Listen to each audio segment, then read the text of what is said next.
ছেলেদের একটি কঠিন সমস্যা, তারা বাপের জন্য জীবন দিয়ে দিতে পারে, কিন্তু বাপকে জড়িয়ে ধরতে কঠিন লাগে। মেয়েরা ঈদের দিন বসে থাকে সাজুগুজু করার জন্য, আর একটা ছেলে অপেক্ষায় থাকে তার বাবাকে জড়িয়ে ধরার জন্য।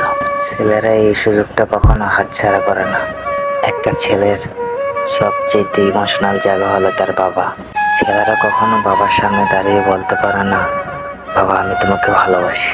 বাবা হয়তো বা পুরো পৃথিবী ঘুরে দেখাতে পারে না ছেলেকে। যখন বাবা ছেলের দিকে তাকিয়ে হাসে, তখন পুরো পৃথিবী দেখতে পায়। একটা ছেলের কাছে তার মা যদি হয় দুনিয়া, তাহলে তার বাবা হলো সেই দুনিয়ার মহারাজা। সব ছেলেদের স্বপ্ন থাকে বাবাকে একটু বুকে জড়িয়ে ধরার।